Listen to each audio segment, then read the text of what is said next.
Bueno, damos por saludadas las banderas argentina, de la ciudad y del Rotary Club.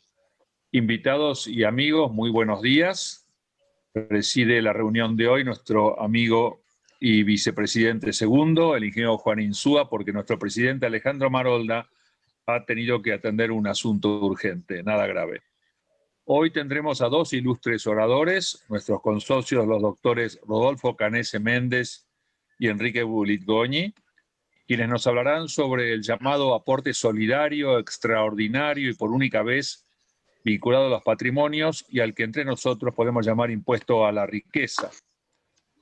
Si luego de la disertación tienen preguntas para hacer, por ausencia de Clara Mariño, el secretario honorario se hará cargo de ellas para transmitirlas o censurarlas según su grado de dificultad.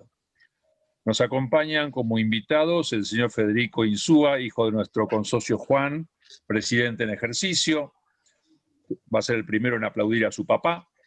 Juan Manuel Soria Acuña, invitado por nuestro orador Rodolfo Canese Méndez, y Jorge Fiedotín del Rotary Club de Montserrat, asistente de gobernador de distrito para los Rotary Club de Palermo, San Telmo, Constitución y Río de la Plata. El próximo 23 de este mes se cumple el 116º aniversario de la fundación de Rotary en el mundo por Paul Harris. Nuestro club se adhiere a la celebración y hace votos para que los clubes rotarios de todo el mundo sigan siendo una presencia constante dentro de la sociedad civil de los países civilizados. Y el pasado 12 de febrero se celebró un nuevo aniversario de la batalla de Chacabuco, ocurrida en 1817, contienda decisiva para la independencia de Chile y uno de los grandes triunfos del libertador José de San Martín. Hagamos votos para que el esfuerzo de tantos no se pierda en la nube del olvido.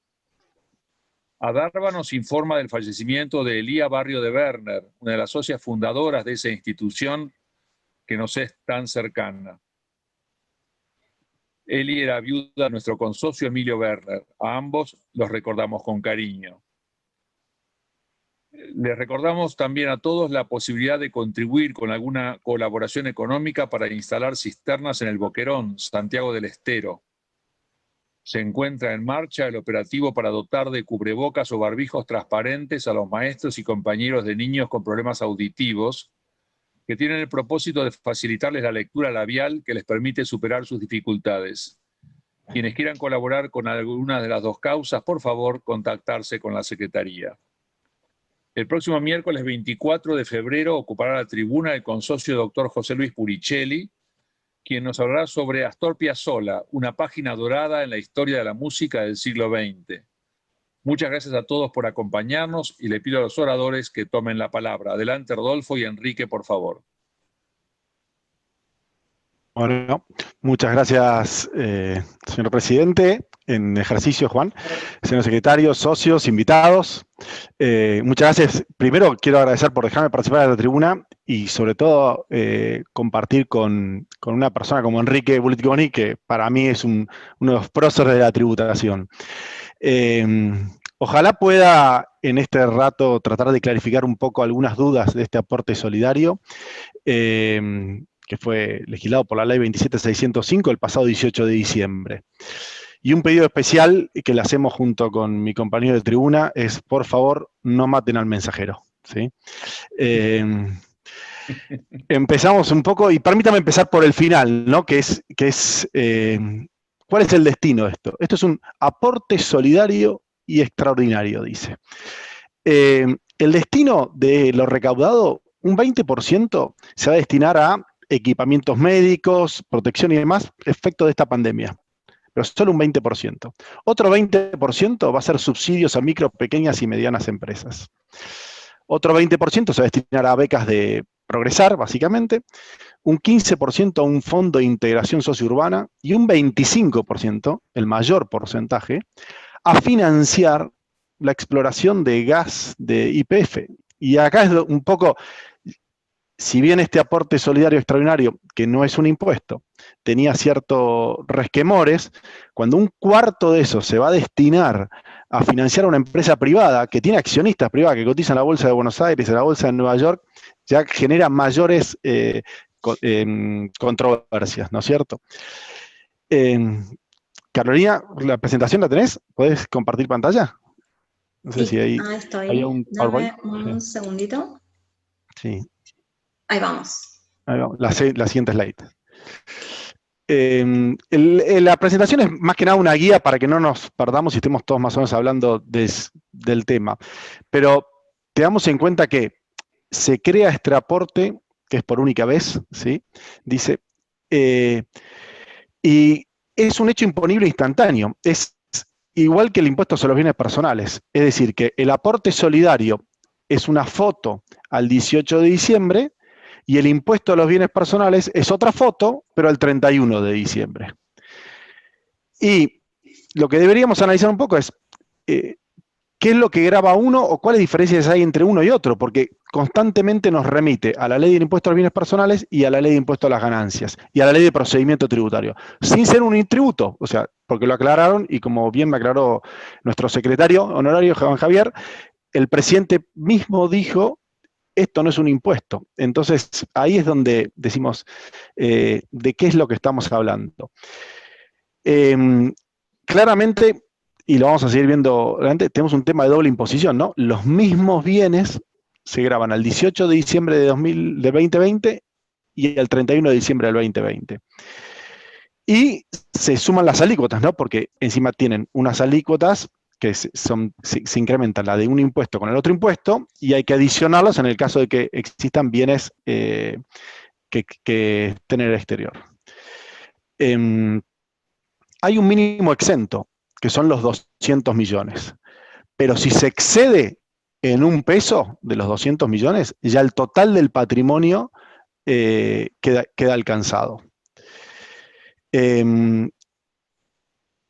Bueno, esa parte de bienes personales es la evaluación de los bienes al 18 de diciembre.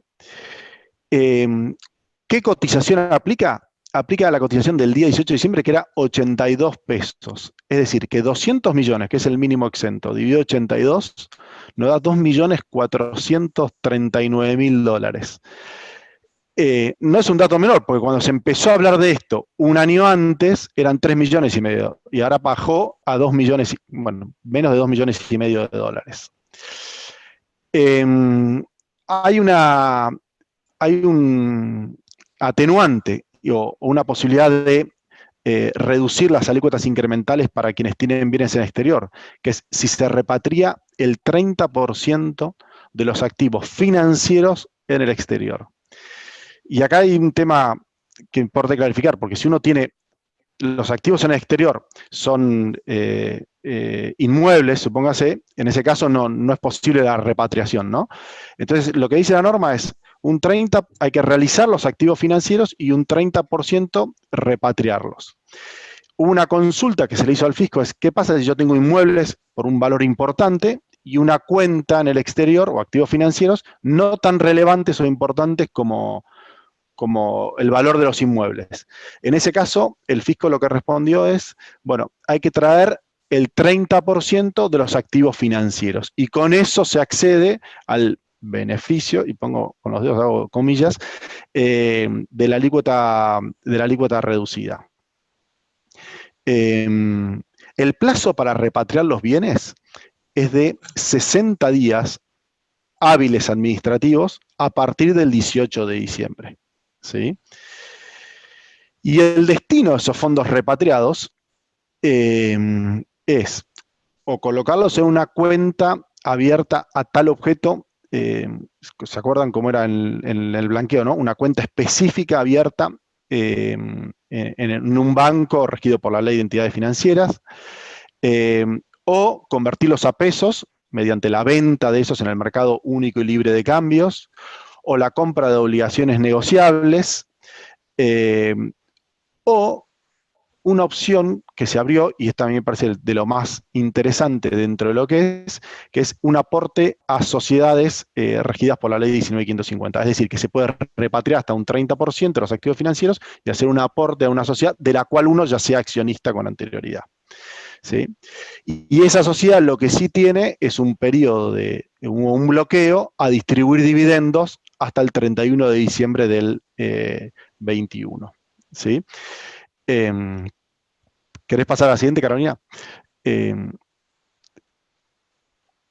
está. Bueno, el tipo de cambio ya hablamos, ¿no? Forma de pago.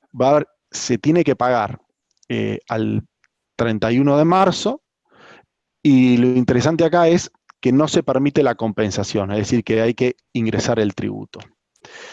Un tema, y no menor, es que están alcanzados la totalidad de los bienes, incluyendo los bienes que están exentos en el impuesto sobre los bienes personales. Es decir, en el impuesto sobre bienes personales tenemos exenciones a planes de seguro de retiro, las acciones tributan por otro lado, no en la declaración jurada de uno, los inmateriales, los inmuebles rurales que están afectados a una explotación, los títulos públicos que están exentos, o los depósitos en entidades financieras, en caja de ahorro, básicamente, o plazos fijos.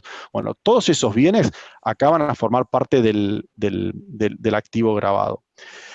Y un tema no menor, y que ahora vamos a ver un ejemplo más adelante, es que a igualdad de bienes hay aplica un diferente impuesto, ¿no? Al tener dos alícuotas, uno para los bienes en el país y otra para los bienes en el exterior. Siguiente, Carolina, por favor. Respecto a la evaluación de los bienes, y acá viene un ejemplo, la evaluación de los bienes va a ser la misma evaluación que para el impuesto sobre los bienes personales, ¿sí? Con excepción de las acciones de sociedades. ¿Por qué? Porque uno para el impuesto de bienes personales no tributa el individuo, la persona humana, sino que quien tributa es la sociedad como responsable sustituto. Y ingresa el 0,5% del patrimonio, ¿no? Activo menos pasivo, pero lo calcula la sociedad. El individuo no se tiene que hacer cargo. Acá en el caso de este aporte solidario, lo que indica la normativa es que el individuo debe ingresar, y para ello la sociedad debe confeccionar un balance especial al 18 de diciembre, con las consecuencias que trae, y un balance con toda la normativa aplicable. Y en el caso de que no hubiera un balance especial, el último balance cerrado, al 18 de diciembre, más o menos aportes, distribuciones o reducciones de capital. Y otra diferencia importante con respecto al impuesto de bienes personales es que en bienes personales se calcula que hay bienes del hogar por un valor del 5%, no se tendrán en cuenta para el cálculo de este aporte solidario. En el caso de un patrimonio, para seguir con este ejemplo, de un patrimonio en Argentina de 3 millones, cuando hablábamos del tema de la evaluación, a diciembre de 2019 estaba fuera del alcance de los 200 millones de pesos. Pero a diciembre del 2020 ya entra con el tipo de cambio que aplica. Con lo cual en el caso de un patrimonio de 3 millones de dólares, daría un monto a pagar de 5.250.000. Que vía contado, de pesos, ¿no? Que vía contado con liquidación se hacen 36.000 dólares. Entonces acá en Argentina tenemos un arbitraje, ¿no? Que si uno debería pagar el impuesto, hay una diferencia de la alícuota efectiva si uno tributa considerando la evaluación del dólar con liquidación o dólar bolsa. Pasa a la siguiente, por favor, Carolina. Y este es un caso que lo puse como ejemplo porque me parece bien gráfico, ¿no? De lo que es un ejemplo de la diferencia de igualdad que hay. Si un contribuyente tiene un patrimonio de 5 millones de dólares en moneda, ¿no? Y lo tiene depositado en un banco en el exterior. El depósito está bancarizado, pasa todas las normas de lavado de dinero, patrimonio blanco, declarado y demás. Corresponde tributar el impuesto a la alícuota incremental, ¿no? Por estar el patrimonio en el exterior, lo que le arrojaría un impuesto en dólares de 101.000 dólares. ¿Sí? Ahora, si esos mismos 5 millones de dólares uno los tiene en una caja de seguridad en Argentina, en un banco y que justo en un programa de televisión lo filman cuando está retirando, y están en efectivo, productos de una herencia, el impuesto efectivo es de 56.000 dólares. Entonces, pareciera que con este tipo de medidas, más allá de buscar gravar los patrimonios en el exterior, castigar los patrimonios en el exterior, se avala el hecho de no estar bancarizado por tenerlos en efectivo. ¿Sí? La diferencia es abismal. ¿Querés pasar a la siguiente, Carolina? Un tema no menor y que dio muchísima discusión es el tema de la residencia. ¿Y por qué eso? Porque lo que considera esta norma es, como dije, siempre se refiere a bienes personales se refiere a ganancia, ¿no? El concepto de residencia. Pero lo que dice esta ley es que si un sujeto argentino hubiera perdido la residencia o fuera residente fiscal argentino el 31 de diciembre de 2019, cuando el impuesto se publicó el 18 de diciembre, entonces resulta sujeto de este tributo. Es decir, que alguien que perdió la residencia con anterioridad a la publicación de la ley, le corresponde tributar el impuesto.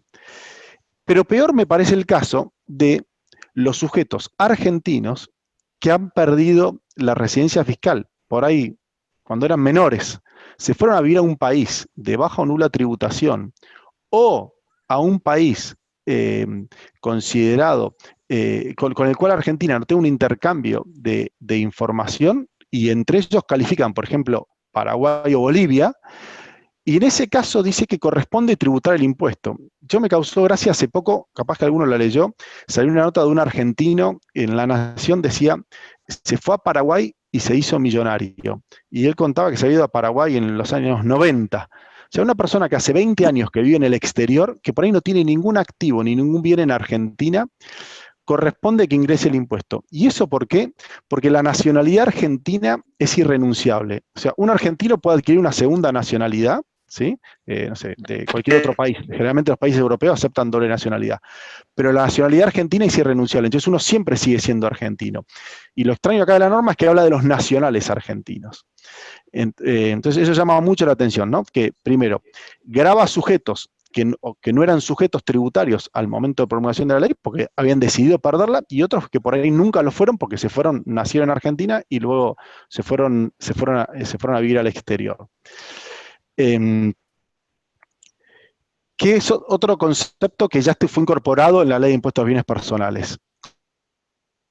Considera dentro de la base imponible los aportes al trust, fideicomisos, fundaciones de interés privado, por más que sean irrevocables. Y esto llama mucho la atención porque hay varios dictámenes emitidos por el fisco en el cual diferencian entre un trust revocable y un trust irrevocable, en el cual hay un genuino desapoderamiento de los bienes. Acá el fisco pretende incluir dentro de la base imponible del tributo los aportes a los trusts, por más que el aportante ya no tenga más control sobre eso. Y se guarda el fisco un artículo, se guarda una capacidad para revisar cualquier movimiento que haya habido en el patrimonio en los 180 días anteriores a la vigencia de la ley. Y esto me acuerdo que en los considerandos lo dijo el diputado Heller, que dice, bueno, como esta ley está tomando estado público, mucha gente está haciendo movimientos patrimoniales. La ley no existía hasta ese momento, tenía que ser votada en el Congreso. Sin embargo, dijo, bueno, vamos a ir 180 días para atrás y todo lo que, o sea, que la ley es como retroactiva, ¿no? Va para atrás y dice cualquier movimiento patrimonial. Entonces yo ahí me pregunto ¿qué pasa?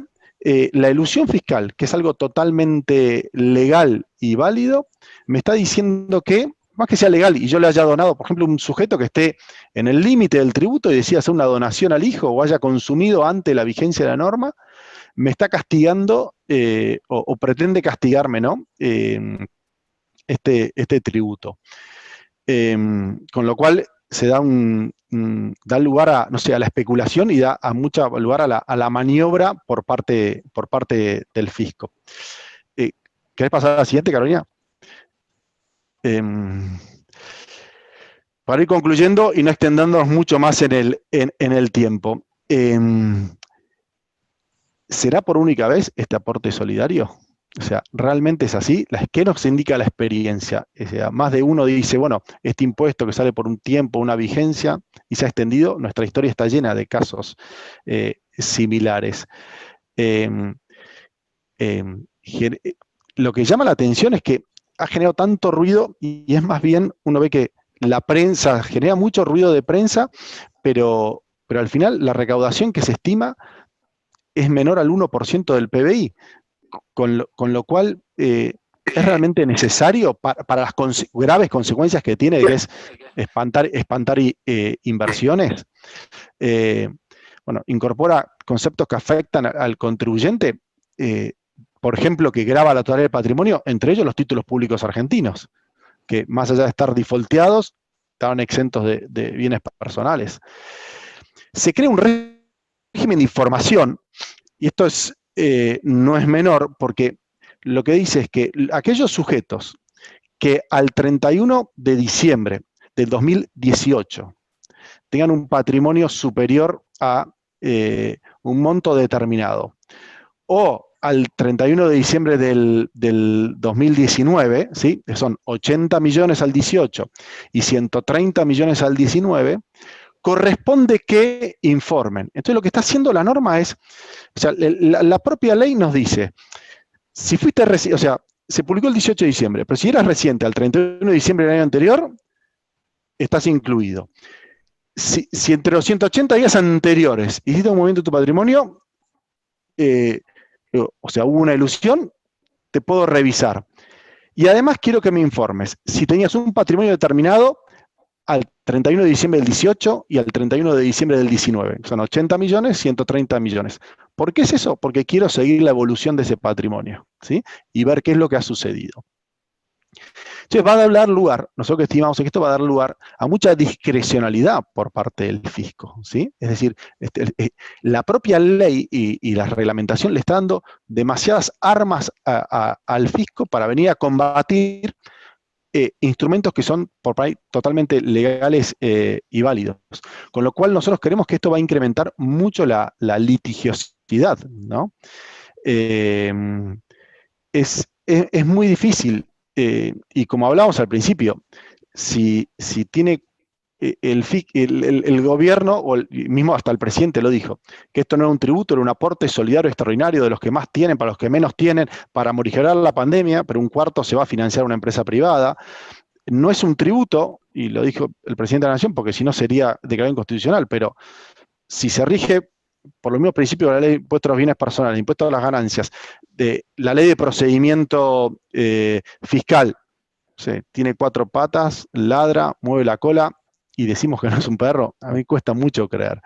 Y afecta demasiados principios. Nosotros tenemos las alícuotas, acá van para bienes en el país del 2 al 3,5, y las alícuotas del 3 al 5,25 para bienes en el exterior. Si sumamos el 5,25 más bienes personales, se nos va como al 7,5. Es una locura. Entonces, creo que afecta a varios principios, entre ellos es la capacidad contributiva, el principio de no confiscatoriedad, principio de la propiedad, de igualdad, razonabilidad, no sé, la seguridad jurídica y para el caso de los que blanquearon, hasta la confianza legítima. Una persona que decidió apostar o invertir en el país, y yo insisto lo mismo, yo en muchos casos de clientes que han blanqueado y han comprado títulos públicos y les cambian las reglas de juego, o sea, una doble imposición con bienes personales. No sé, creo que el tema de la litigiosidad va a incrementar de manera sideral la litigiosidad con el fisco. No teniendo mucho más tiempo y no quiero robarlo a Enrique, y me gustaría que Enrique, ya que es abogado y es una eminencia en la materia, me gustaría que cuente un poco cómo lo ve él desde el punto de vista de combatirlo a este tributo, ¿no? Enrique, ¿estás por ahí? Sí, estoy acá. Sobreviviendo a tu exposición aterradora. Perdón. Que tanto celebro. Comienzo por felicitar a los organizadores de este ciclo, en el sentido de haber puesto un contador y un abogado para explicar este engendro. Lo que no termino de explicarme, o tal vez sea la razón de todo esto, es que lo hayan hecho en un día de carnaval, que me parece muy apropiado, dada la materia.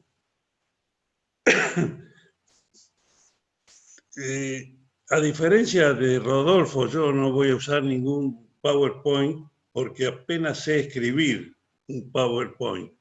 Me voy a manejar con el tradicional machete para tratar de seguir una guía. y voy a ser lo más escueto posible. En primer lugar, afirmo que esto es un impuesto. No tengo duda de que es un impuesto. El presidente le dijo, esto no es un impuesto porque si fuera un impuesto sería inconstitucional. Creo que el presidente ha dictado la sentencia final. Se trata de un impuesto y puede afirmarse que es inconstitucional. ¿Qué es un impuesto? Acá y en la China un tributo, empecemos por el género, un tributo es toda prestación pecuniaria coactiva que el Estado exige de los particulares. Hasta ahí, tributo. Estos tributos pueden ser de 3 especies. Un impuesto, esa prestación pecuniaria coactiva, el Estado la exige mediante ley, tomando en cuenta la capacidad contributiva del sujeto. En el caso de la tasa, a esa prestación pecuniaria coactiva, el Estado la exige mediante ley, teniendo en cuenta el costo del servicio divisible efectivamente prestado. Y en el caso de la contribución, que es la otra especie, esa prestación se exige en función del beneficio que el sujeto recibe a raíz de la realización de una obra pública. Esto en todos los países es así. La forma en que el Estado puede hacerse de la riqueza de los particulares son dos, un tributo o una expropiación. De manera que creo que la jurisprudencia terminará reconociendo que estamos ante un tributo. La Constitución reformada en el 94 respecto de los tributos en general establece en el artículo segundo, inciso segundo del nuevo artículo 75 que los tributos directos e indirectos son coparticipables. ¿Cuáles son los directos?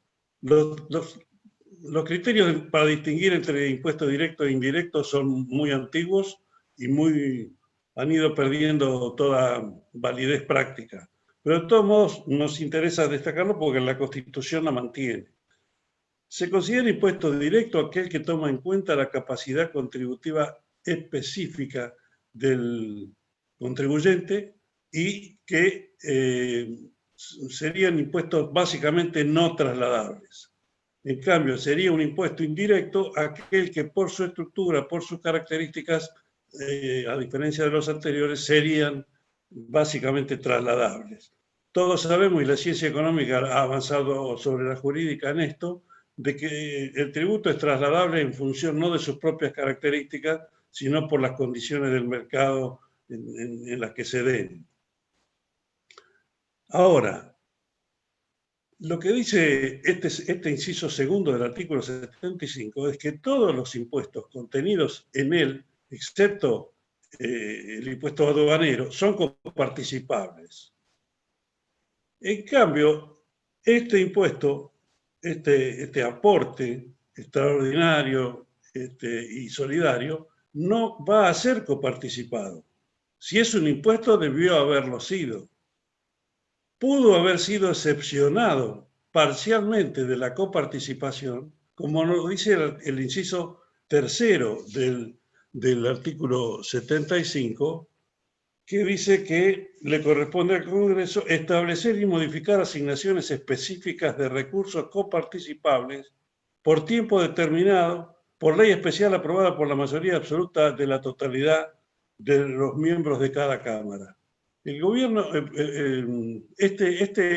la norma que establece este aporte, a mi criterio no estaría cumpliendo con este inciso tercero y estaría dejando de coparticipar un tributo que debiera ser coparticipado. Esto plantea una irregularidad de la norma, pero me parece también que la titularidad de la acción para reclamar esto no le pertenece a los particulares, sino a las provincias que debieron haber recibido coparticipación y no la están recibiendo.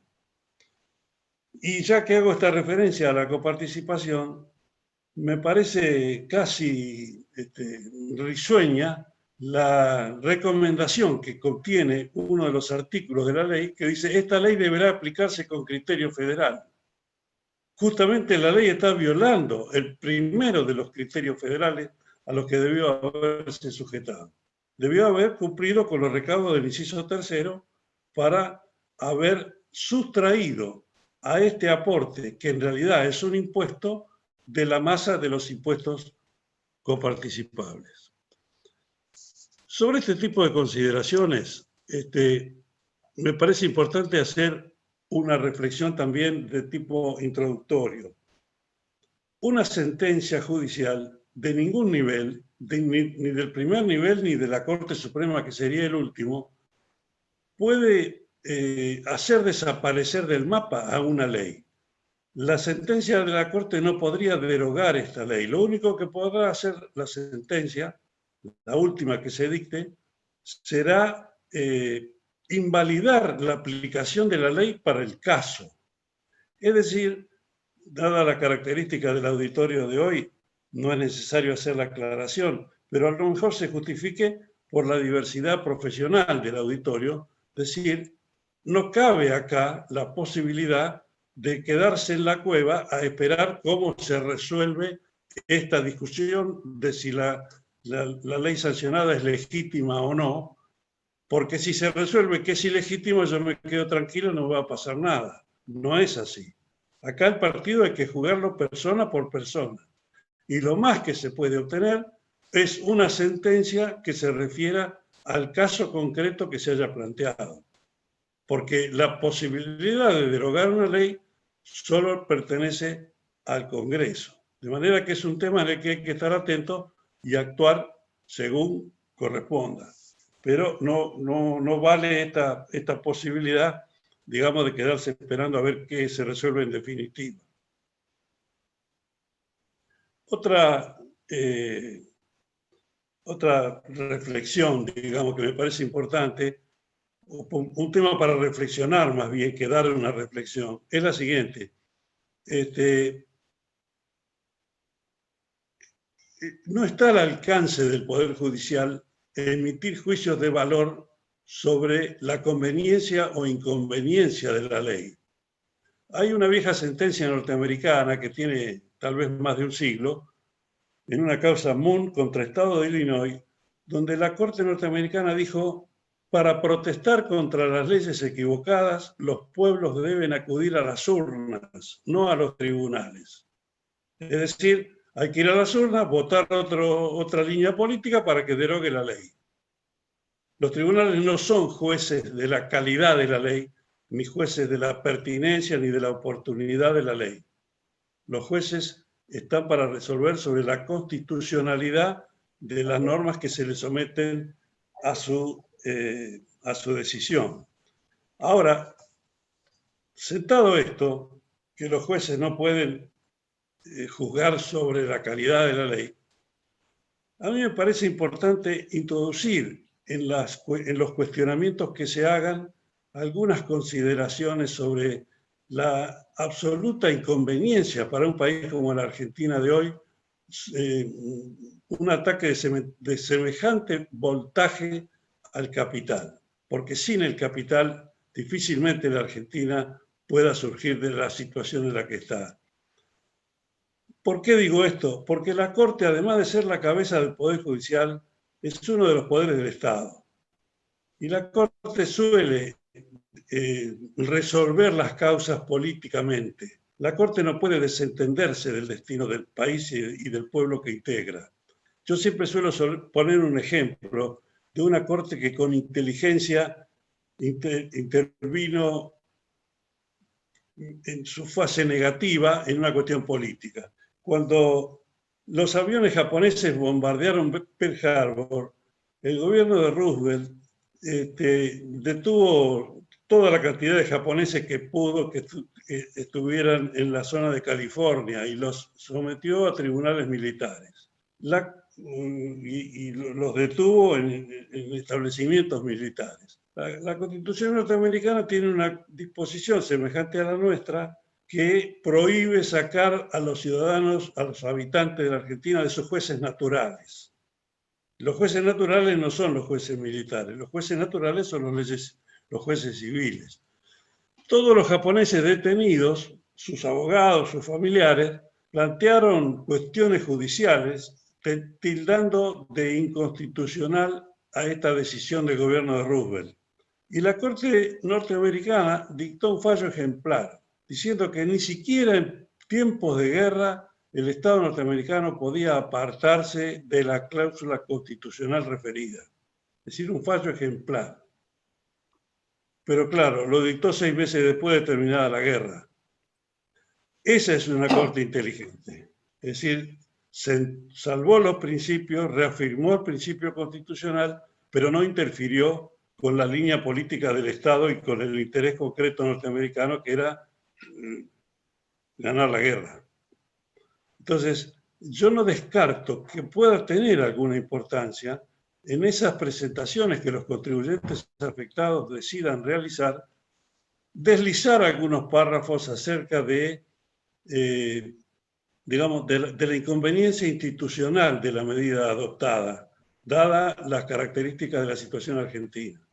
Es probable que la Corte ni siquiera la mencione en su momento a esta reflexión que pueda hacer el afectado, pero yo no descarto la posibilidad de que la pueda tener en cuenta, así como la Corte norteamericana tuvo en cuenta el interés general de los Estados Unidos, a pesar de que estaba resolviendo el caso concreto de los japoneses que consideraban o se consideraban mal detenidos. También un breve repaso, digamos, de las causales que también desenvolvió Rodolfo. En cuanto a la confiscatoriedad, es un tema muy complejo, lo de acreditar la confiscatoriedad. La Corte ha tenido posturas bastante maleables en esta materia. Se recuerda míticamente el 33% en el impuesto sucesorio, como una especie de número cabalístico. ¿Por qué el 33 y no el 32 ni el 34? Nunca se dio una explicación concreta. Y lo cierto es que no hay una vara unívoca para establecer la confiscatoriedad. Lo que sí debe destacarse, me parece, es que es un concepto que tiene que proyectarse sobre la renta, más que sobre el capital. Ahora, o sobre el abajo, por enter, a ver si aparece. Ponga aquí. Perdón, no sé quién es este señor que me está mirando en el medio de la pantalla. De aquí en más le voy a hablar solamente a él. Se borró la pantalla. Bueno, sigo con el pedacito que me quedó.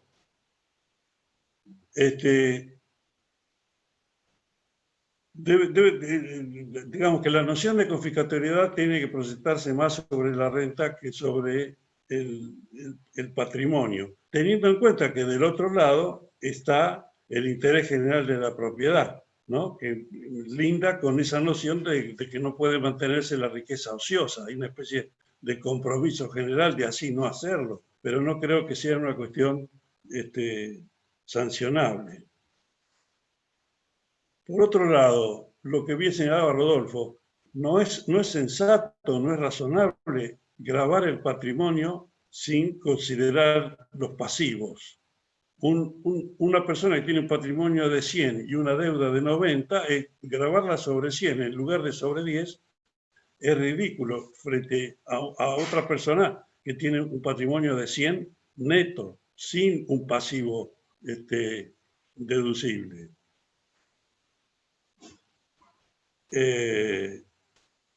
Tercero, lo que ya señaló muy bien Rodolfo, no hay consistencia conceptual entre los fundamentos que se dan para la sanción de la ley y las afectaciones que se realizan. Es decir, pareciera como que la pandemia se ha buscado como excusa para sancionar una ley que va a llegar fondos al Estado, que va a destinar a otras finalidades independientes y separadas y diferentes de la pandemia. Respecto de la falta de coparticipación, pareciera que la ley sancionada no reúne los recaudos del 75, inciso tercero de la Constitución. Con respecto a la igualdad, en este repaso de la Constitución a que nos obligan permanentemente las circunstancias actuales, yo me encuentro con una relectura fructífera para mí del artículo 20 de la Constitución, que dice Los extranjeros gozan en el territorio de la nación de todos los derechos civiles de los ciudadanos. Es decir, hay una equiparación plena y total entre los argentinos y los extranjeros. Punto y coma. Pueden ejercer su industria, comercio y profesión, poseer bienes raíces, comprarlos, enajenarlos, navegar los ríos y costas, ejercer libremente su culto, testar y casarse conforme a las leyes. Es decir, los extranjeros son plenamente asimilados a los argentinos. Y al final dice, no están obligados a admitir ciudadanía, y subrayo, ni a pagar contribuciones forzosas extraordinarias. Esta disposición constitucional pareciera como que libera a los extranjeros de pagar una contribución como podría ser un equivalente de hacer la conscripción o hacer una cosa equivalente. Pero yo digo, si al principio del artículo se dice que los extranjeros son iguales a los argentinos, y que no pueden ser materia de contribuciones forzosas extraordinarias, y esta lo es, y así se autocalifica, ¿no sería inconstitucional someter a esta contribución a los argentinos, a los cuales se los ha equiparado a los extranjeros? Es decir, me parece perfecto poner a los extranjeros en igual circunstancia que los argentinos, pero no me parece que haya sido el espíritu constitucional haberlos colocado en una mejor situación. Finalmente, la irrazonabilidad de no coparticipar se refuerza, me parece, con esa mención que se hace en la ley y en el decreto reglamentario de aplicar estas disposiciones con criterio y con alcance federal. Bueno, hechas estas consideraciones generales, pero muy superficiales, que acompañan, digamos, en todo lo que ha dicho Rodolfo, paso a lo que concretamente se me había pedido, que era qué es lo que se puede hacer frente a esta norma que se ha dictado. La alternativa, seguramente, sin duda, la más segura de todas, es pagar todo lo que el fisco reclama. Ahora, yo conozco un médico que viene publicitando desde el comienzo de la pandemia la forma irrefutablemente más segura para no contagiarse el COVID, que es morirse antes. O sea, si uno se moría antes del COVID, obviamente no se lo iba a contagiar. Y el consejo de pagar es más o menos equivalente a ese. Con una alternativa, y esta debería seguir el complemento de esta primera posibilidad, que es la de pagar, que es la de pagar y repetir. Se podría pagar e iniciar una acción de repetición, fundada en todas las razones por las cuales se considera objetable esta norma.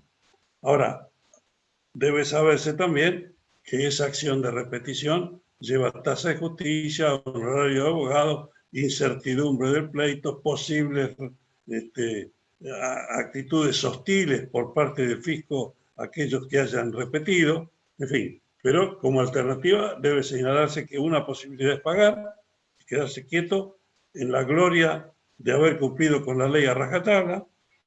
Un complemento de esa posibilidad de pagar es intentar repetir, que va a ser una especie de testamento devaluado para los herederos, porque si el pleito se gana, nunca se va a repetir lo que se pagó, nunca, porque le van a cuestionar la actualización monetaria y los intereses que se establezcan, si se establecen, nunca van a ser comparables a la depreciación que la moneda recibió. Si es que la historia argentina continúa, a lo mejor pasa a ser una historia diferente, y entonces aquel que planteó la repetición, como el ejemplo del paraguayo que dijo, el que se fue a Paraguay, que creo que contó Juan Javier, se convierta en millonario, el heredero, por patriótico decisión esta patriótica decisión de su antepasado de plantear una acción de repetición, la cual, desde luego, debería plantearse con todas las reservas referidas a este punto. Pedir que le devuelvan la misma cantidad que pagó en moneda equivalente a aquella con la que pagó y con los intereses procedentes por el tiempo transcurrido, más las costas.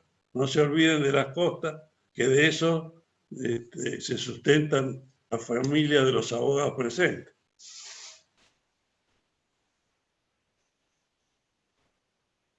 Estas dos posibilidades están, la de pagar solamente y quedarse quieto, y la de pagar iniciando una acción de repetición. La otra posibilidad, que casi se estaría convirtiendo en una suerte de obligación, porque ya la resolución reglamentaria ha fijado una fecha para presentar, para presentar toda la documentación e inclusive pagar el impuesto, sería la de cumplimentar la famosa multinota, que no es más que una nota, pero ajustada a una cuestión formal que establece la AFIP, en la cual se diga por qué no se paga, si es que se decide no pagar. Expresar allí todos los fundamentos, con la misma o con sustancialmente la misma fundamentación que se haría si se va a litigar judicialmente la cuestión. Creo que es un recaudo, que es un paso que podría tener una doble finalidad. De un lado, disuadir al fisco, convencerlo de que ese sujeto que está presentando la multinota tiene razón y por lo tanto no debe exigírsele a ese sujeto el pago del tributo, cosa que es bastante difícil, pero por lo menos una finalidad residual que esa presentación perseguiría sería la de atenuar las consecuencias penales del no pago, porque aquel sujeto que concurre al fisco y exterioriza documentadamente toda su situación patrimonial, pero al mismo tiempo expresa todos los fundamentos por los cuales decide no pagar el impuesto, difícilmente pudiera ser censurado penalmente cuando termine la película, o por lo menos podrá tener para esa oportunidad herramientas suficientes como para defenderse.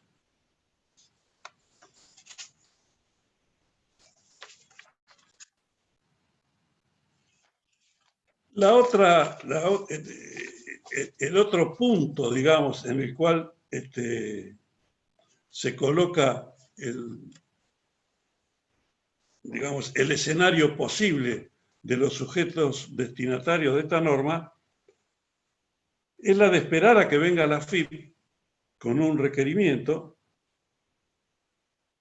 que ese requerimiento sea materia de un descargo por parte del contribuyente, que eso, un requerimiento informativo, digamos, ¿no? A eso se le respondería mediante una especie de descargo por parte del sujeto requerido, y después vendría un informe de inspección interno de la AFIP, que sería el sustento del futuro requerimiento de pago. Pareciera que cuando se produce ese informe de inspección, está configurado lo que la jurisprudencia viene llamando el acto en ciernes, es decir, un ataque que el sujeto estaría ya habilitado para repeler mediante una presentación judicial. Y ahí sería, bueno, ese acto que estoy describiendo, donde primero viene la inspección, viene el funcionario de AFIP, pide la documentación correspondiente, el sujeto le dice no corresponde o la presenta y argumenta en torno de la ilegitimidad de la pretensión, y ya el fisco está fijando con el informe de inspección, el fisco está fijando un criterio.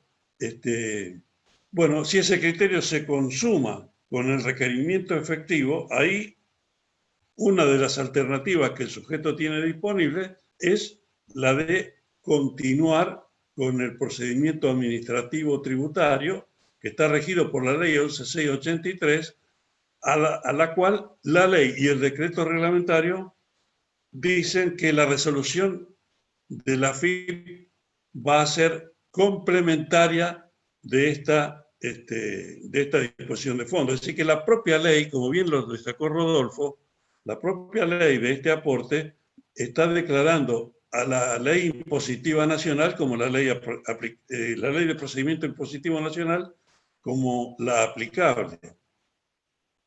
Ese sendero que estoy refiriendo culmina con la sentencia del Tribunal Fiscal de la Nación. Pero la sentencia del Tribunal Fiscal de la Nación no podrá decretar inconstitucionalidades, porque la norma dice que solo puede hacerlo cuando exista una jurisprudencia de la Corte Nacional que la haya establecido a esa inconstitucionalidad previamente. Y es probable, por lo novedoso de la situación, que en esa oportunidad, donde el caso del sujeto al que estoy aludiendo llegue al Tribunal Fiscal, no exista todavía un pronunciamiento de la Corte declarando la inconstitucionalidad de este aporte.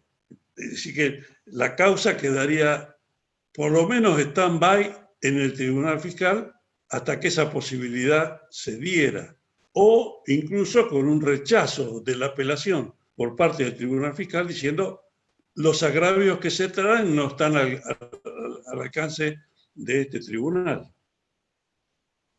Y finalmente, la última alternativa que se me ocurre mencionar es la llamada acción declarativa de inconstitucionalidad, tan en boga en estos tiempos, que se presentaría ante un juez federal del domicilio del contribuyente, sería apelable ante la Cámara Federal y sería materia de un recurso extraordinario o de una apelación directa ante la Corte Suprema de Justicia de la Nación.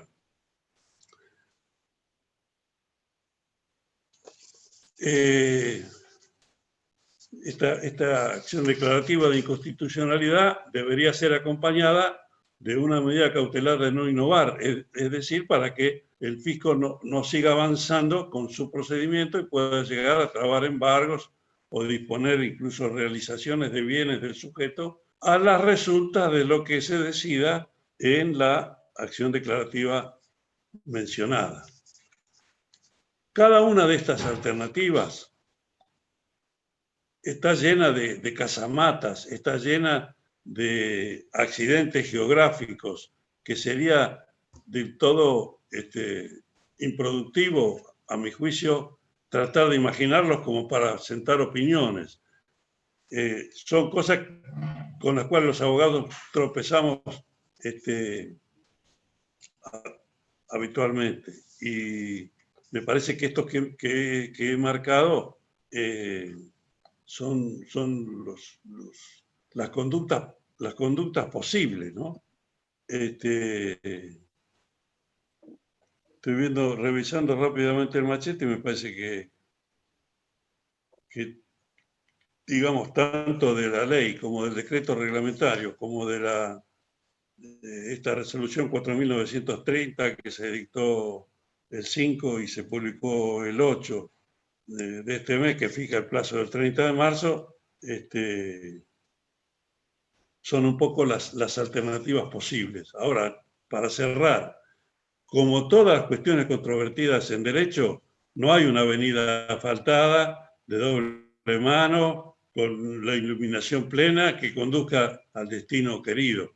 Revisando papeles, yo me encuentro con que yo mismo me opuse cuando empezó. Creo que el primer abogado argentino que planteó una acción declarativa de inconstitucionalidad en materia tributaria fue uno de los mejores abogados que yo he conocido, que fue Sergio Lepera, que era un comercialista, pero tomó un caso y planteó una acción declarativa de inconstitucionalidad.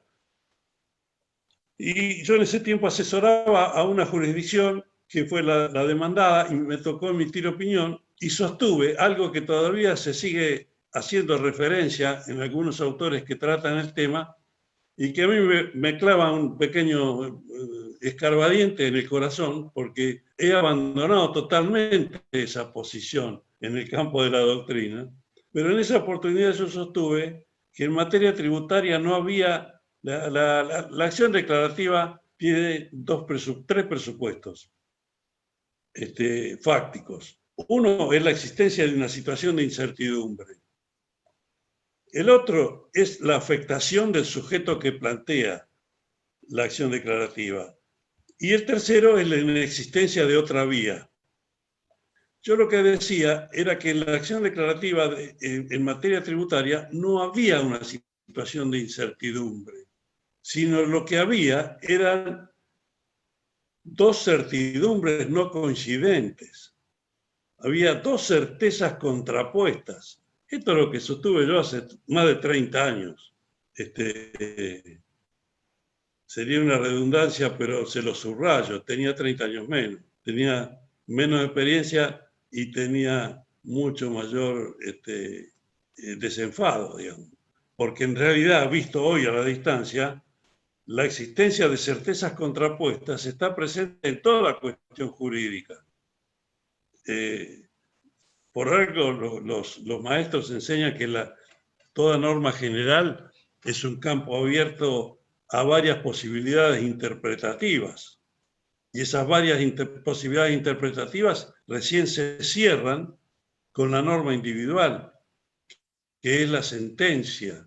El jurista alemán Radbruch daba un ejemplo de norma general y de las posibilidades interpretativas. Cuando la norma general en la entrada al consultorio del dentista dice prohibido entrar con perros, ¿se puede entrar con osos? Pues la norma no dice prohibido entrar con osos. Entonces, en ese campo es donde se desenvuelve la interpretación jurídica. Siempre está presente una posibilidad más o menos razonable de más o de dos o más interpretaciones. Bueno, la doctrina y la jurisprudencia han barrido con esta afirmación juvenil mía de la cual me desdigo y, digamos, la mera controversia respecto del alcance o significado de la norma, si se dan los otros dos recaudos, es la afectación y la inexistencia de otra vía, hacen posible la acción declarativa de inconstitucionalidad. Ahora, ¿cuándo se puede presentar esta acción declarativa? Y ahí también se abren las dudas. La jurisprudencia no es unánime. Pareciera en un extremo de la interpretación que la mera sanción y publicación de la ley y del decreto y de la resolución ya crean un acto en ciernes, digamos. Todo eso no se ha hecho para dejarlo en un cajón, se ha hecho para venir a reclamar al sujeto que tenga más de 200 millones de pesos de capital el tributo. Así que ahí ya estaría habilitado. Pero cuidado porque algún juzgado, alguna cámara puede decir no, se rechaza por extemporánea con costas. Y entonces quiero saber dónde se va a esconder el abogado que haya metido esa acción cuando todavía no se daba la existencia del acto en ciernes que alguna jurisprudencia exige. Y a de la publicación de la ley no lo considera un acto en ciernes, sino que recién estaría el acto en ciernes cuando está exteriorizada concretamente la pretensión de la FIP contra el sujeto afectado. Bueno, estas son un poco las herramientas con las que hay que razonar, me parece a mí, la cuestión procesal respecto de este novedoso instituto que tan bien ha descrito Rodolfo Canese. Gracias. Muchísimas gracias a nuestros dos oradores. Me sorprende una vez más la riqueza que tiene nuestro club en materia de socios y los conocimientos que los socios tienen sobre sus respectivas especialidades. He sido literalmente abrumado por preguntas, tanto a través del chat de este sistema como de mi celular. Y voy a empezar con las preguntas y temo que me voy a quedar corto de tiempo. La primera pregunta que tengo la plantea alguien que dice, tengo todo en propiedades, no tengo efectivo. ¿Qué pasa? ¿Tengo que vender una propiedad? Así es. Lamentablemente, si lo único que tiene son inmuebles, corresponde pagar el tributo. Si se quiere desafiar, ahí no es menor el tema de la afectación a la capacidad contributiva y el análisis de cuánto es el rendimiento del valor locativo de esas propiedades versus el valor de este tributo, y si no hay una confiscatoriedad, ¿no? Para el lado del ataque, pero por el lado del ingreso del impuesto es como tiene que pagar cualquier otro tributo y necesita la liquidez. Sí, ¿Cambian algo que esta no hay duda. persona... El problema son las propiedades en el exterior, ¿no? Claro, esta persona dice que vive en el exterior hace 5 años y no tiene efectivo. ¿Está sujeto a este impuesto? Bueno, depende. Si vive en un país, los que se llaman bond, que son de baja o nula tributación, o países con los cuales Argentina tiene un intercambio amplio de información, como es el caso de Paraguay o Bolivia. Lo pongo Paraguay y Bolivia, la lista son de 90 y pico de países, la mayoría son islas del Pacífico y demás, ¿no? Pero cualquiera de esos países, y si es argentino, debe tributar el impuesto. Si perdió la residencia fiscal argentina con anterioridad al 31 de diciembre del 19, ahí es que está cubierto. Y tributan solo los bienes en Argentina. Otra pregunta dice, si revisan 180 días para atrás, ¿deberían analizar desde el 18 de junio de 2020? Es una pregunta hecha por un ingeniero que sabe calcular estas cosas. Pero piden un balance al 20 de marzo del 2020. ¿Hay alguna razón? Bueno, la razón es que lo que se creó con la última resolución, que la 4930, se publicó el 8 de febrero, ¿no? Del 5 de febrero se publicó el 8 de febrero, se crea un régimen informativo. Y en ese régimen informativo es que se pide los bienes al 20 de marzo del 2020. Fue lo que, como dije, es como que le dan demasiadas herramientas al fisco. Están pidiendo el patrimonio si supera 80 millones al 18, 130 millones al 19, y aparte se pide es la evolución patrimonial para ver aquellos que se han desapoderado, han donado, desafectado o cualquier otra razón de su patrimonio, bueno, entender la evolución, como el fisco tiene la posibilidad de la herramienta esta de la ilusión, que ahora parece que la ilusión es algo ilegal, lo cual es increíble. Rodolfo, muy vinculado con esa respuesta tuya, alguien dice o pregunta, ¿podría haber riesgo de acción penal por haber hecho donaciones dentro de los 180 días anteriores al 18 de diciembre de 2020? Bueno, ahí yo sin ser abogado le pido a Enrique un salvavidas, pero yo entiendo que si uno lo exteriorizó, yo tenía armado un ejemplo que era una persona que tenía 5 millones de dólares, con lo cual era sujeto del tributo, pero antes de la promulgación de la ley decidió donarle a los hijos, ¿no? Tiene 5 hijos, 1 millón a cada uno. Quedan debajo del umbral de 200 millones. Sin embargo, como dice los 180 días anteriores, o sea, hay una retroactividad que para mí es totalmente ilegal eso. Respondo lo mismo, ahí me parece que no, que está puesto en la ley, pero eso me parece que no corresponde. Yo coincido con lo que dice Rodolfo, incluso estoy recordando, creo que 1 o 2 escritos publicados en el Derecho o en la Ley, donde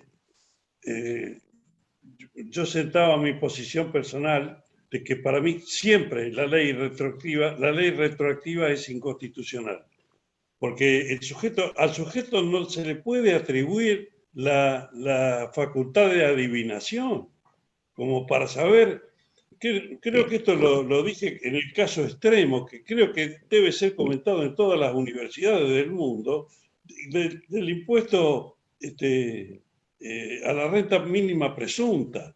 La norma se sancionó el 31 de diciembre y sancionaba las operaciones realizadas desde el 1 de enero pasado. O sea, se le atribuía al sujeto pasivo la posibilidad de haber imaginado con un año de anticipación la norma que se iba a sancionar al final de ese año para violarla. Para mí la norma tiene que resolver para adelante.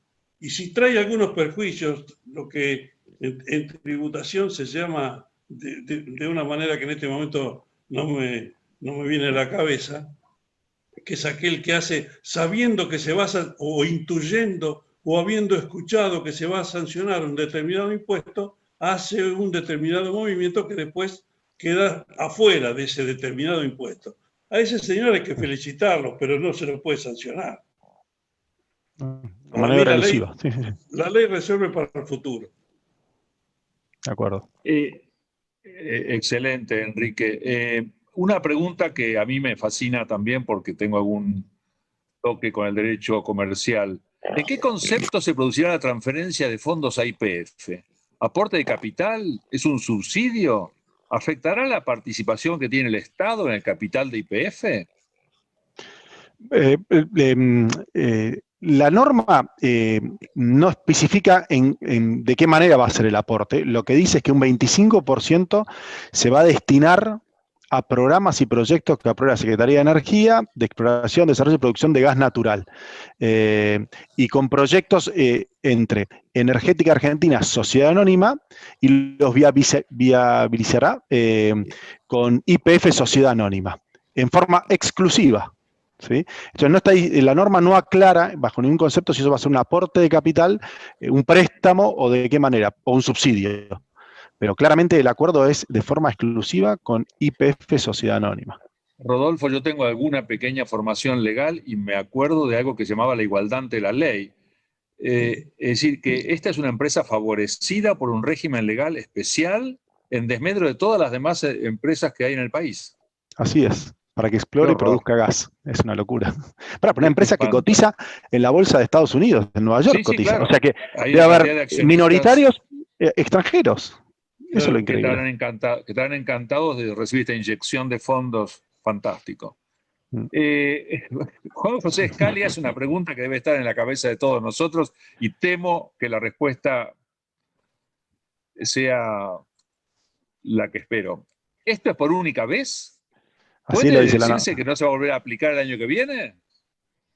Bueno, ahí yo recurrí a los más experimentados, pero hemos tenido muchos tributos creados por única vez. Creo que el impuesto a las ganancias, el antecesor, el impuesto a los réditos, fue un impuesto de emergencia, ¿no? El año 39 o por ahí. Por la Constitución Nacional. Sí. Además, la Constitución exige que el impuesto a la renta sea temporario. Claro. Y desde esa época que dice Rodolfo, que creo que fue en 1934, se lo viene reconduciendo todos los años, cumpliendo la formalidad de ponerlo por 10 años más. Claro, cuando entré al Rotary, mi primer almuerzo en una mesa fue con don Ernesto Malacorto sentado a mi lado. Así que imagínense, este es un tema clásico. Desde que se sancionó la ley del divorcio en la Argentina, no hay nada que sea por única vez.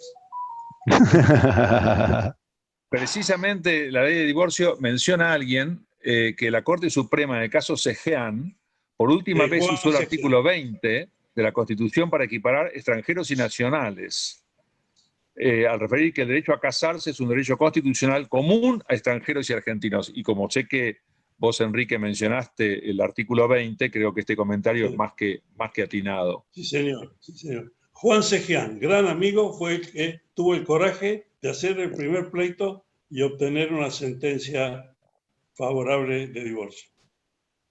Otra pregunta que tengo es, ¿hay posibilidad de que se prorrogue el plazo para la declaración jurada y el pago? Y en este caso los contadores, que somos los que completamos los formularios web, en este caso, rogamos por. Eso va a depender y como es Argentina todo previsible y con tiempo, el día anterior seguramente decidirán si lo prorrogan o no. Pero todavía no hay nada en la materia. Yo sé que ustedes han contestado esta pregunta, pero la tengo como muy presente porque me ha llegado por varios canales. ¿Puede llegar a declararse la inconstitucionalidad de la ley? Yo creo que esta pregunta habría que reformarla diciendo ¿a pedido de quién y con qué corte? Pero les tiro la pelota. ¿Enrique? La respuesta, si está planteada como pregunta, es respondida en forma afirmativa. Tanto el juez como la Cámara como la Corte pueden declarar la inconstitucionalidad de la norma en un aspecto que haya sido objetado y solo con alcance para el pleito en el que se pide. No hay declaraciones de inconstitucionalidad erga omnes. Son solo para el caso. Así es. No, lo que sí que si se llega a un caso, uno se puede basar. Sienta jurisprudencia. Sienta jurisprudencia. Sí, pero no tiene el valor que tiene el precedente en la jurisprudencia norteamericana. En la jurisprudencia argentina es simplemente un punto de referencia, pero no es obligatorio. Hay un pequeño agregado. Los jueces de grado, es decir, de primera y segunda instancia, no están obligados a seguir los fallos de la Corte, pero no los pueden ignorar. O sea, se tienen que hacer cargo de que hay un fallo de la Corte en un determinado sentido, manifestar que no lo comparten y señalar las razones. Si eso no se hace, la sentencia del Tribunal Inferior sería inconstitucional por un agregado pretoriano a la Constitución Nacional, que es la irrazonabilidad. Sería una sentencia irrazonable en la jurisprudencia de la Corte, ¿no? Claro. Me siguen lloviendo las preguntas. Hay una que dice, ¿no existe la posibilidad de una class action, una acción de clase por parte de grupos de afectados? ¿O por una entidad que los represente? ¿De consumidores, por ejemplo? No, bueno, mi respuesta a esa pregunta sería negativa, pero no porque la class action no se pueda aplicar en el derecho argentino, pero la variedad de los casos, la diversidad necesaria de los casos, porque tendrían que ser dos casos gemelos que muy difícilmente se den, más allá de que tienen sustancias comunes, habrá en esos casos seguramente matices diferenciales que en función del patrimonio de cada uno.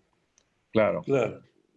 Me preguntan, en materia de inmuebles, ¿se toma el valor por real o el valor fiscal? Es la misma evaluación que para el impuesto sobre los bienes personales. Es decir, que va a depender qué tipo de inmueble sea y, bueno, para orientarnos es la misma evaluación que para bienes personales. Bueno, creo que les he planteado todas las preguntas, no he censurado ninguna y les agradezco infinitamente la claridad, la profundidad y lo fascinante del tema, a pesar de que no soy tributarista, soy abogado, pero realmente creo que hay que agradecer y reconocer el valor de lo que ustedes han dicho hoy. Así que les agradezco muchísimo. Tenemos unos pocos minutos más para ir a pequeñas reuniones de grupo, en las cuales seguramente abundarán los elogios por lo que acabamos de escuchar. Muchas gracias a los dos, muchas gracias Enrique, muchas gracias Rodolfo. Y por favor, Carolina, pasemos a las reuniones grupales.